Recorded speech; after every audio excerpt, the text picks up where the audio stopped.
So ఇప్పుడు అసలు BJP పరిస్థితి ఏంటంటే అంటే రాష్ట్రంలో ఒక దశలో బీజేపీ తనంతట తానుగా అధికారంలోకి వస్తుంది అనేటువంటిది చెప్పారు. అమిత్ షా గారు వచ్చి ఇక్కడ 3 రోజులు పర్యటన చేసి వెళ్ళారు. కానీ పెద్దగా చెప్పుకోదగినటువంటి మార్పు కానివ్వండి, ప్రోగ్రెస్ కానివ్వండి, పార్టీ అభివృద్ధి చెందినట్టుగా కానివ్వండి ఎక్కడ కనపడలేదు. ఇప్పుడు బీజేపీ ఇక్కడ పూర్తి స్థాయిలో ఒక చాప కింద నీరులాగా నిర్మాణం అయితే పూర్తి చేసుకుంది.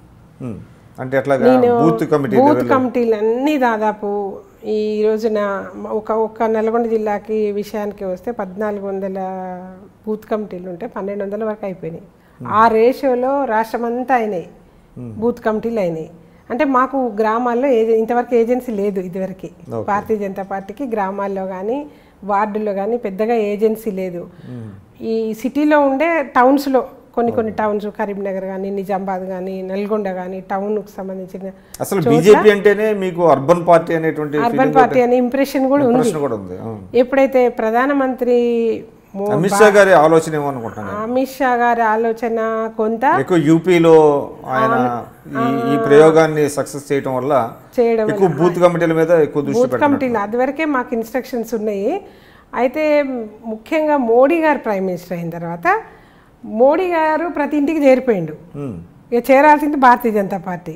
అంటే మోడీ గారు ప్రతి ఇంటికి చేరిపోయిండు టీవీ ద్వారా, అంటే భారతీయ జనతా పార్టీ చేరిందనే కదా. నిర్మాణం పూర్తి మనం అంటే ఒక కమిటెడ్ ఏజెన్సీ కావాలి మనకి. అది ఇప్పుడు ఈరోజు బూత్ కమిటీల ద్వారా మేము వేయగలిగినాం.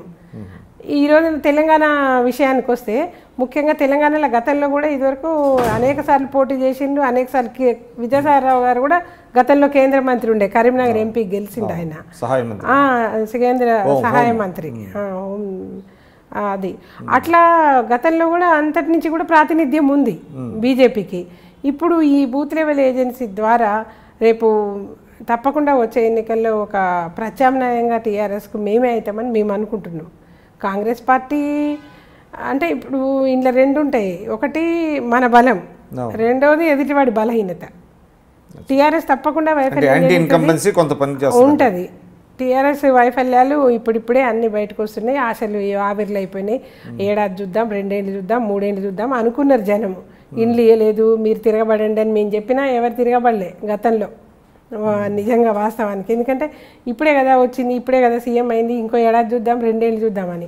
నిజంగా కేంద్రం 2.5 లక్షల ఇండ్లు ఇచ్చింది, మరి ఈడ 5,000 ఇండ్లు అయిపోయినాయి. మరి 3 ఎకరాల భూమి ఇస్తా అన్నాడు, ఎవరికి ఇవ్వలేదు. ఆయన వాగ్దానాలే కదా.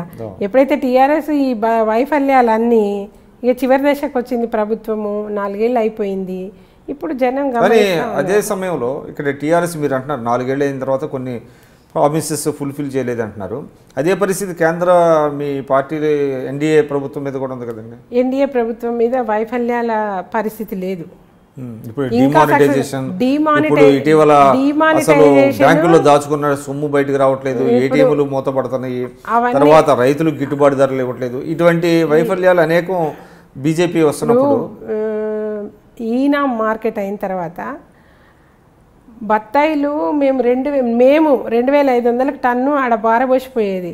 దళారీలు తెల్లారే వాడు 30,000 40,000 టన్ను బాంబేలో అమ్ముకునేది. ఇప్పుడు మొత్తం ఎలక్ట్రానిక్ మీ మార్కెట్లో ఎక్కడ ఏ రేట్ ఉంది చూపిస్తుంది. 70,000 టన్ను రైతులు అమ్ముతున్నారు ఇప్పుడు బత్తాయి. ఈనామ్ నేషనల్ అగ్రికల్చర్ మార్కెట్ అని ఎక్కడ ఏ రేట్ ఉంది, ఎక్కడ ఎవరికి అమ్మొచ్చు అనేది అక్కడి నుంచి దళారులు వస్తుంది, ఎఫెక్టివ్గా పనిచేస్తుంది. మీకు అన్నీ తెలియట్లేదు కానీ మద్దతు ధర కాడ మాత్రము ఇంకా సపోర్టివ్ ప్రైస్ రావాలి. వరికి కానీ, మిర్చికి కానీ, కందులకు కానీ, మిర్చిని కమర్షియల్ క్రాప్గా కాకుండా దానికి కూడా సపోర్ట్ ప్రైస్ ప్రకటించాలి, కందులకు కూడా ఇంకా పెంచాలి. ఇట్లాంటివన్నీ నిజంగా రైతుల డిమాండ్స్ ఉన్నాయి. అవి మేము కూడా అయితే ఈ లోపల రాష్ట్ర ప్రభుత్వాన్ని స్పందించి సపోర్ట్ ప్రైస్కి యాడ్ చేయమంటున్నాము కొంత బోనస్ ప్రైస్.